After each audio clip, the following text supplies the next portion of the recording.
Hello again, students of the 8th Forum.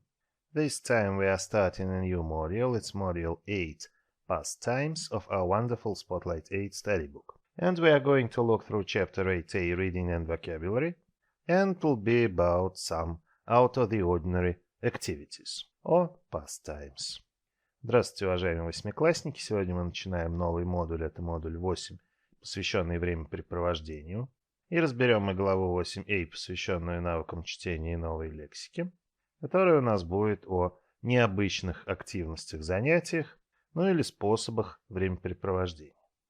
Reading section and exercise 1. Which of the following activities can you see in the pictures and the text? What does each of the activities involve? Нас просят посмотреть на картинки и сказать, какие занятия мы на них видим. И ответить на вопрос, что включает в себя, собственно, та или иная активность. Let us look at them. And we have pictures of sandboarding, zorbing, ice climbing and underwater hockey. У нас 4 необычных занятия. Sandboarding, катание на сэндборде, наверное, по песку. Зорбинг, то есть перемещение в таком необычном шаре, который называется зорб. Z-орб. Орб, как мы знаем, это шар или сфера. Здесь у нас ледолазание, то есть вместо скал у нас лед. И подводный хоккей. Ничего необычного. And to describe these pictures we can say: I can see the pictures of sandboarding, zorbing, ice climbing and underwater hockey. You can sandboard anywhere where there is sand. You stand on a curved board with both feet and slide down sandhills. It's like snowboarding. To zorb, you strap yourself inside the ball and roll down a hill. You need a plastic ball called a zorb. It's rather dangerous but exciting. To go ice climbing, you swing an axe above you and pull yourself up the ice. You need a lot of strength and a good head for heights. Underwater hockey is played at the bottom of a pool underwater. You need some special equipment to help you breathe underwater. Таким образом, из тех активностей, что у нас перечислены ниже, нам подошли 4. Now let us read and listen to find out the details. Теперь давайте послушаем, почитаем, чтобы выяснить все детали. Let's begin.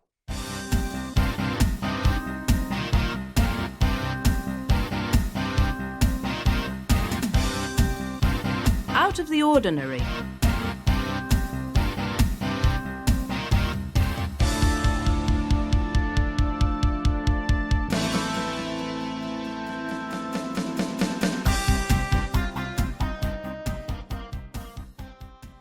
Brian Potter has been sandboarding for the past 7 years. He loves it because he can do it pretty much anywhere there is sand. He says, I'm a real speed freak, and I find nothing more exciting than to take out my board and whiz down the sand dunes. The general idea of sandboarding is the same as snowboarding. People simply strap a board to their feet and slide down a hill. Brian says, Last year, I entered the International Sandboarding Championships in Germany. There were around 50,000 entrants, and I came 100th, so I was pretty proud.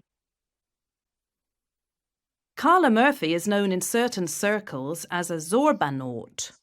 This is because she spends some of her free time inside a large inflatable plastic ball called a zorb.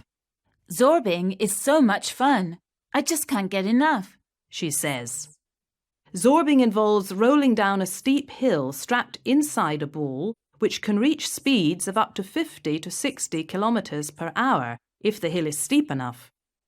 Up to 3 people can be inside at the same time. It's fantastic. You're totally protected from bumps and knocks by the zorb, but you bounce around as if you are weightless. Anyone from 6 to 60 can do it, Carla explains. This bizarre activity originated in New Zealand, and now there are centres all around the world. Carla thinks it's great. When we start rolling, we just start laughing and we can't stop. Paul Lynch has been practising ice climbing for several years now and has climbed many frozen waterfalls. My parents took me skiing to the Alps when I was a child, and ever since I've been addicted to the mountains. I moved to Canada a few years ago and I fell in love with ice climbing. I spend most of my free time climbing ice in the Rockies. Basically, ice climbing involves swinging an axe into the ice above your head and pulling yourself up on it. You need a lot of equipment such as a helmet, rope and boots for ice climbing. And of course, it's very physical, so you really have to be in good shape, says Paul. Harry Bolton didn't really like sport at all until he discovered something both new and unusual. I was listening to the radio one day when I heard something that I thought must have been a joke. The DJ was talking about underwater hockey. When I realised it actually was a real sport, I decided to find out more about it. To my surprise, I found a local team, and before I knew it, I was part of it. Unlike water polo, where the action takes place above the water, underwater hockey is played at the bottom of the pool. Players wear masks, flippers and snorkels during the game. The rules are really simple. You just have to slide the puck into the opposing team's goal, says Harry. Underwater hockey was invented by a British diving club in 1954 and was originally called Octopush. Harry told us, Unfortunately, it's not much of a spectator sport. As all people watching from outside the pool can see, are lots of splashing and flippers. Well, that was rather interesting. Действительно интересные тексты про очень интересные активности. Exercise 2. Read the text again and answer the following questions. Нас просят вновь обратиться к тексту и ответить на следующие вопросы. Which person or people, A, B, C, or D, have been doing their sport for over 2 years? Кто из героев наших текстов занимается своим видом спорта уже более 2 лет? Мы видим, что Брайан у нас занимается сандбордингом уже 7 лет, и то, что Пол тоже несколько лет занимается ледолазанием. So the answers are A and C. Has to be very fit. Должен быть в хорошей физической форме. И последнее предложение текста C, которое говорит нам о том, что спорт требует большой физической нагрузки и вы должны быть действительно в хорошей форме, говорит нам о том, что ответ C. Do a sport that is similar to another sport. Кто из героев занимается спортом, который похож на другой вид спорта? В тексте A мы видим фразу same as snowboarding, то есть точно так же, как и сноубординг. Ну и может быть текст D, потому что спортсмены, так же как и в хоккее, носят маски. Вместо коньков у них ласты. И даже есть кое-какие клюшки. Found out about their sport from the media. Узнали о будущем своем виде спорта из средств массовой информации. Мы видим в тексте D фразу I was listening to the radio one day. То есть Хэри у нас слушал радио и узнал о подводном хоккее. So it's D. Has taken part in an event. Принимал участие в каком-то событии или мероприятии. И Брайан рассказывает нам, что в прошлом году он участвовал в международном чемпионате по сэндбордингу, который проходил в Германии. Это, конечно же, событие. So it's A. Do their sport with others. Спорт, которым они занимаются, не одиночный, то есть заниматься им можно совместно с другими людьми. В тексте B мы видим фразу up to 3 people can be inside at the same time, то есть до 3 человек помещается в зорб. Наверное, не в этот, есть какие-то другие специальные, этот маловат. Ну и понятно, что это, конечно же, подводный хоккей, что нам и подтверждает фраза I found a local team, and before I knew it, I was part of it. То есть была местная команда. Команда — это точно больше одного человека. So the answers are B and D. Didn't believe their hobby existed at first. Сперва не поверили в существование своего будущего хобби. И фраза Гэри о том, что он услышал по радио что-то, что сперва подумал, является шуткой, говорит нам о том, что ответ должен быть D. Примерно так выполняется это задание. Мы ищем в тексте информацию и уже на ее основе принимаем решение по ответу. Это единственно правильная технология выполнения подобных заданий. Exercise 3. Match the highlighted words to their meanings. What are these words in your language? Нас просят соотнести те слова в тексте, что подсвечены, со значениями, что у нас ниже. И ответить на вопрос, какое значение эти слова имеют в нашем языке, то есть перевести их, что мы и так обычно делаем. Let us look at the meanings first. Move very fast. Очень быстро двигаться. Hits – это либо глагол в третьем лице единственном числе, либо удары во множественном числе. Hooked on – быть на крючке у чего-то, на что-то подсесть, на то, что очень вам нравится.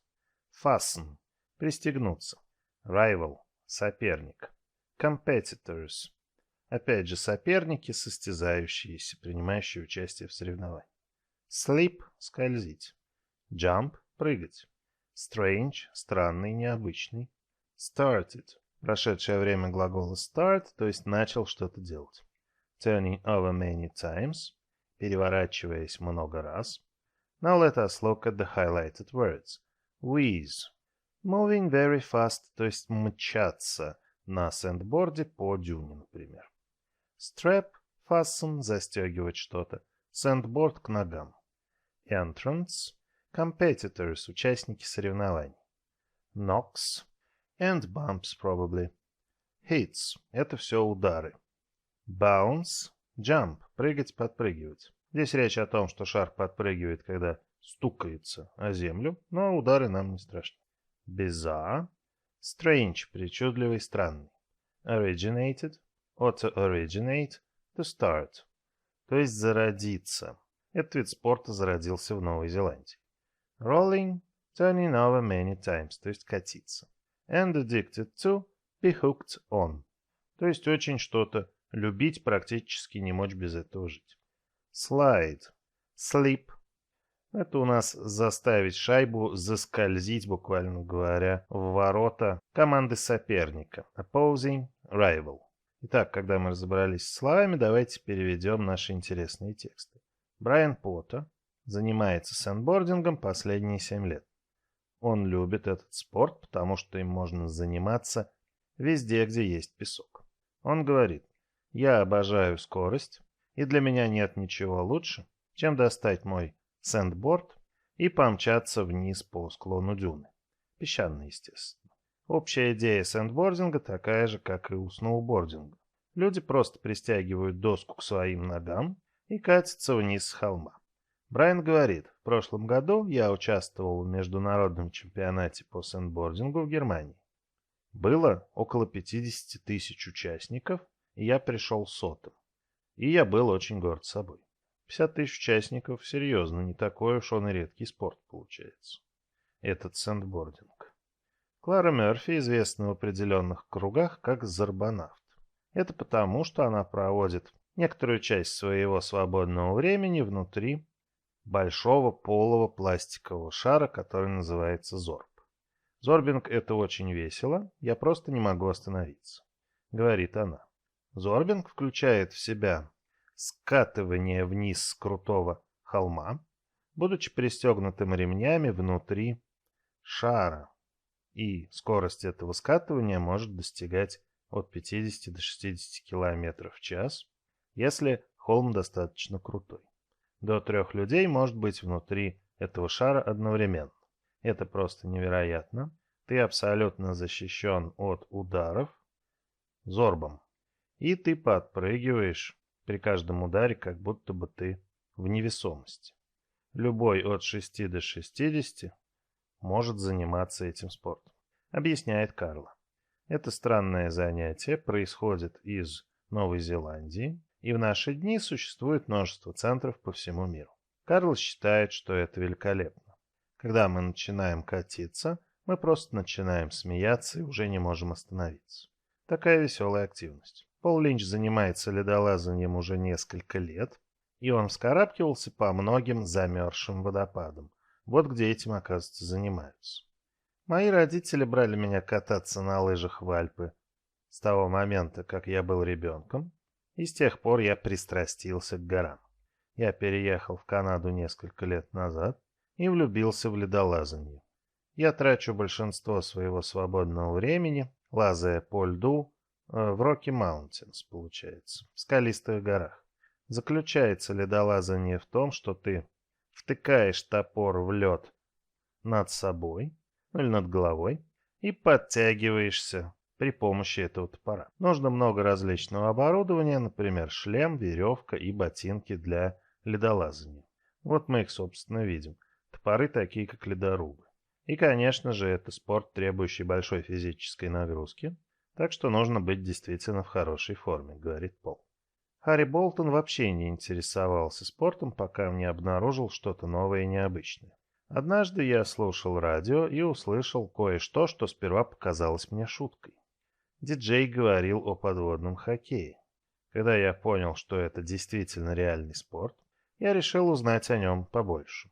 К моему удивлению, я обнаружил местную команду и практически сразу стал ее частью. В отличие от водного пола, где действие происходит на поверхности воды, в подводный хоккей играют на дне бассейна. Игроки одевают маски, ласты и дыхательные трубки, вот эти вот, чтобы иметь возможность играть. Правила очень простые, вам просто нужно закатить шайбу в ворота команды соперника, говорит Гарри.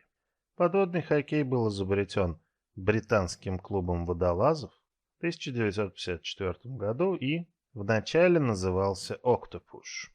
Гарри сказал нам, к сожалению, это не очень зрелищный спорт, потому что все, что видят люди вне бассейна, то есть зрители, это множество брызг и ласт.